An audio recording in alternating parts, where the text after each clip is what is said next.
Hello guys, welcome back to my channel. So guys, आज मैं आपके लिए लेके आऊँ बिहाइंड योर टच के एपिसोड 5 के एक्सप्लेनेशन। अगर आपने इससे पहले के एपिसोड नहीं देखे तो आप उन्हें हमारे चैनल पे जाके देख सकते हैं, और साथ ही में मैं उन वीडियो की लिंक नीचे डिस्क्रिप्शन में भी दे दूंगा, तो आप उन्हें भी चेकआउट कर सकते हैं। और मैं आपको रैंडम से ही ना हटाकर मेन स्टोरी के हिसाब से एक्सप्लेन करूंगा। सो लास्ट एपिसोड में हमने देखा था कि जब ये लड़की ना असल में अपनी गाड़ी खराब होने की वजह से टो ट्रक का वेट कर रही थी, तभी यहाँ पे असल में एक आदमी वहाँ आके ना उसे किडनैप करके ले जाता है, और बाद में दिखाया जाता है कि वो ना असल में उसे मार देता है चाकू से। वही दूसरी तरफ हमें पे पुलिस स्टेशन में इन सभी लोगों को दिखाया जाता है, क्योंकि असल में येबुन ने इन सभी लोगों के बम टच करने के लिए ना इन सभी लोगों के बीच में झगड़ा लगा दिया था, ये पता करने के लिए कि किस इंसान ने असेंबली मैन के ऑफिस से उस डोनर लिस्ट को चुराया था। और यहाँ पे किसी भी पुलिस वाले को ये नहीं पता चलता कि ये प्लान किसका था, यानी कि किसने इन लोगों के बीच में झगड़ा लगाया था। और ये तो अब भी ना आपस में ही लड़ रहे थे कि तुमने पहले किया, तुमने पहले किया। वो इधर जब येबुन को दिखाया जाता है जो कि वही बात सोच रही थी कि जब उसने असल में उस लेडी के बम को टच किया था ना, तो उसने असल में अपने ग्रैंडफादर के शूज देखे थे। यहाँ पे उसे तो समझ में आ गए थे कि इसके पीछे ना असल में उसके ग्रैंडपा है, इसलिए वो ना अपने ग्रैंडपा के रूम में जाके अच्छे से तलाशी लेती है, तो उसे ना वो डोनर लिस्ट वहाँ पे मिल भी जाती है। वही जब कुछ देर बाद यहाँ पे ह्योल आ गया था येबुन के पास और उससे पूछ रहा था कि क्या तुमने सच में उस लेडी के बम टच करने के बाद कुछ नहीं देखा। अगर यहाँ पे येबुन ने सच कह दिया होता तो यार उसके ग्रैंडपा ना सचमुच जेल चले जाते, इसलिए वो ना यहाँ पे उसे झूठ कह देती है। वो कह रहे थे कि मैंने ना उस लेडी की मेमोरी में कुछ भी नहीं देखा। फिर वही यहाँ पे रात होने के बाद ना वो चुपके से जाके असेंबली मैन के ऑफिस में ना वो डोनर लिस्ट को वापस रख देती है, लेकिन इतने में ही ना असल में उसके ग्रैंडपा आके उसे पकड़ लेते हैं और कह रहे थे कि वो लिस्ट ना मुझे वापस करो। तो येबुन तो उनसे पूछ रहे थे कि आप ना ये सब क्यों कर रहे हो। यार उसके ग्रैंडपा कह रहे थे कि तुम्हें ना बहुत जल्दी इस बारे में पता चल ही जाएगा कि मैंने असल में उस लिस्ट को क्यों लिया था। वही जब हमें यहाँ पे नेक्स्ट सीन में नेक्स्ट डे दिखाया जाता है उसी शमन को जो कि जंगल के बीच में ना असल में प्रेयर कर रहा था, तभी यहाँ पे उसे ना वहाँ से कुछ अजीब से आवाज आते हैं। तो वो यहाँ पे जैसे ही वहाँ जाके देखता है ना डर डर के, तो वहाँ असल में ना एक पपी को दफनाया हुआ था। वो यहाँ पे असल में मरा नहीं था, इसलिए वो ना उसे फिर येबुन के पास लेके आया था। और यहाँ वो उसे बता रहा था कि मुझे ना ये डॉग जंगल में मिला, किसी ने इसके मुंह पे पट्टी बांध के इसे ना जिंदा ही दफना दिया था। ये बात सुन के यहाँ पे येबुन को तो काफी ज्यादा गुस्सा आ रहा था, इसलिए वो यहाँ पे उस इंसान का पता लगाने के लिए वो यहाँ पे इस पपी के बम को जो छूती है, तो उसे ना उसकी मेमोरी में एक इंसान दिखाई देता है जो कि असल में उस डॉग को ना काफी ज्यादा मारा करता था। वही दूसरी ओर हमें यहाँ पे पुलिस स्टेशन में दिखाया जाता है जहाँ की उनका सीनियर उसे बता रहा था कि जिस डोनर लिस्ट को ना हम असल में ढूंढ रहे थे वो तो उनके ही ऑफिस में कहीं मिल गई उन्हें। अब क्योंकि यहाँ पे ये केस तो सॉल्व हो चुका था, इसलिए इस केस को ना फिर बंद कर दिया गया था। लेकिन यहाँ पे ह्योल तो इस बात से बिल्कुल भी खुश नहीं था, क्योंकि उसे तो यह लग रहा था कि वो ना इस केस को सॉल्व करके फिर ह्योल वापस जा पाएगा। वही अगली सीन में हमें यहाँ पे ओके के डैड को दिखाया जाता है जिनकी बोट से ना असल में फिश डिटेक्टर चुरा लिया था, और इसी केस को इन्वेस्टिगेट करने के लिए यहाँ पे ह्योल फिर से आ गया था। तो फिर यार ज़ेंग ने उन लोगों से पूछताछ करता है कि क्या आपको किसी पे शक है। तो यार ओके की मॉम तो उसे बताने लगती है कि मुझे ऐसा लगता है कि उस फिश फाइंडर को ना जरूर अली ने चुराया होगा, जो कि असल में हमारी ही बोट पे काम करता है। इसलिए वो यहाँ पे उसी के पास चले जाते हैं जाके असल में वो फिश डिटेक्टर ना चोरी हुआ था। और वही हमें यहाँ पे ओके को भी दिखाया जाता है जो कि कोई म्यूजिक इंस्ट्रूमेंट बजा रही थी, क्योंकि जब से असल में ह्योल ने उसे वो लिप बाम दिया था ना, तब से ही यहाँ पे इसे ना उस पे क्रश हो गया था। और वही उसी वक्त यहाँ पे येबुन की आंटी भी आ जाती है जो कि असल में जोंगयुक के लिए आई थी। तो हमें यहाँ पे फ्लैशबैक सीन में दिखाया जाता है कि जब असल में येबुन की आंटी के फेस के ऊपर आइसक्रीम लग गई थी ना, तो यार उसने ना असल में बहुत ही प्यार से उसकी आइसक्रीम साफ की थी, इसलिए वो यहाँ पे प्रेजेंट में ना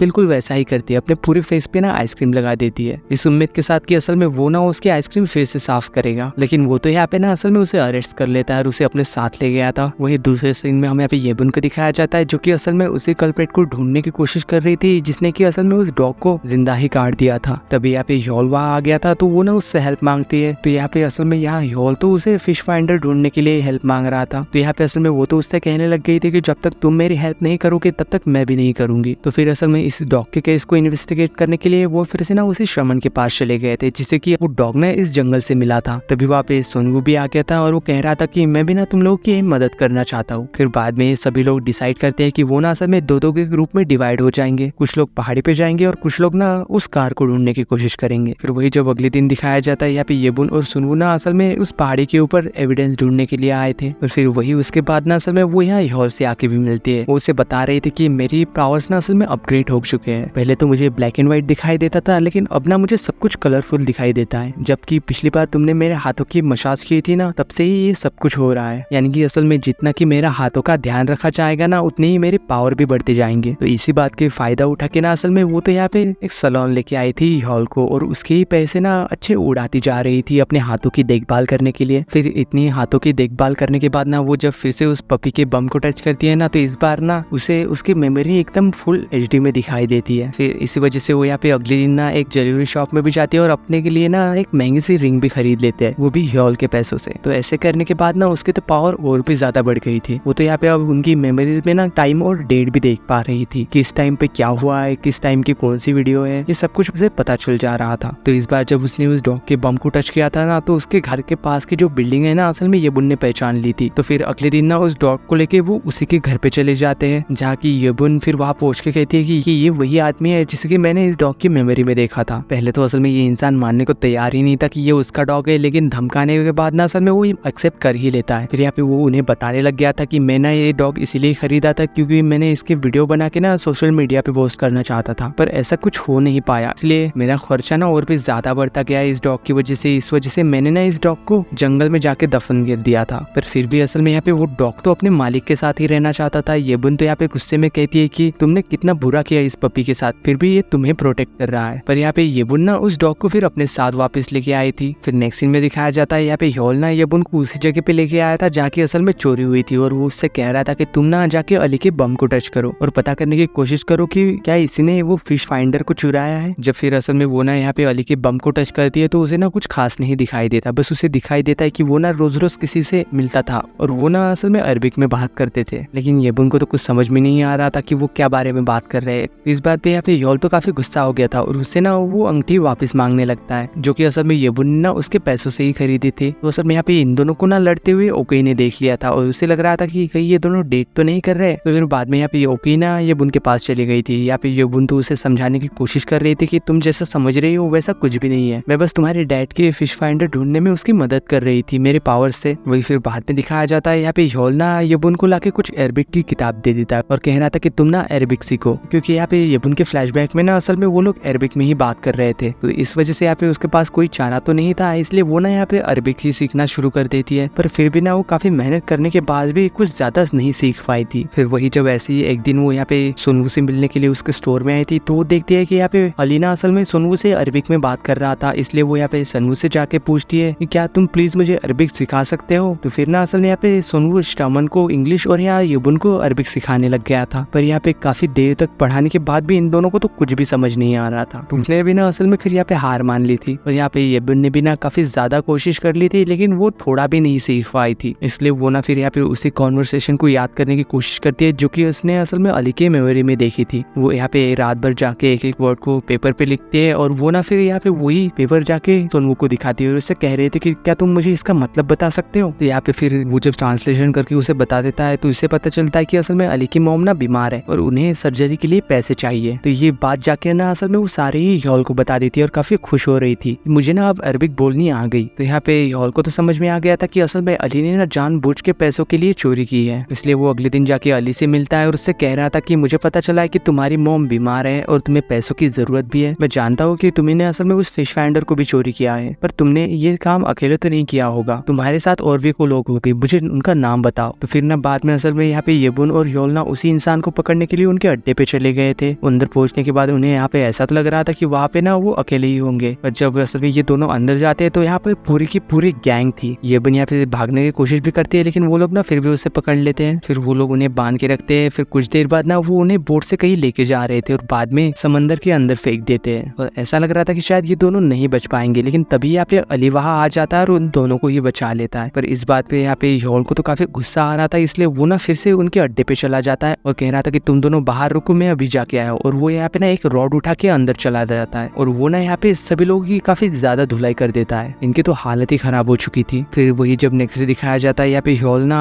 अली को पकड़ के यहाँ पे ओके के पेरेंट्स के पास लेके आया था। अली ने यहाँ पे उन लोगों से माफी भी मांग ली थी और यहाँ पे ओके के पेरेंट्स ने भी ना असल में उसे माफ कर दिया था, लेकिन फिर भी यहाँ पे ह्योल ना उसे अलग करके वहां से ले जाता है। वही जब अगले सीन में यहाँ पे कुछ फिशरमैन्स को दिखाया जाता है जो कि फिशिंग कर रहे थे, लेकिन यहाँ पे फिशिंग करते हुए ना उन्हें किसी लड़की के असल में कान की इयररिंग्स मिलती है। वो मजाक में यहाँ पे कहने लग जाते हैं कि कहीं ये किसी डेड बॉडी की तो नहीं है, और तभी हमें यहाँ पे चट्टानों की दूसरी ओर ना असल में किसी लड़की की डेड बॉडी दिखाई जाती है और इसने भी ना असल में वही सेम इयररिंग्स पहने हुए थे। और इसी सीन के साथ बिहाइंड योर टच के एपिसोड 5 की एंडिंग होती है। अगर वीडियो अच्छी लगी हो तो लाइक शेयर सब्सक्राइब जरूर करना। मिलते हैं नेक्स्ट वीडियो में, तब तक के लिए बाय।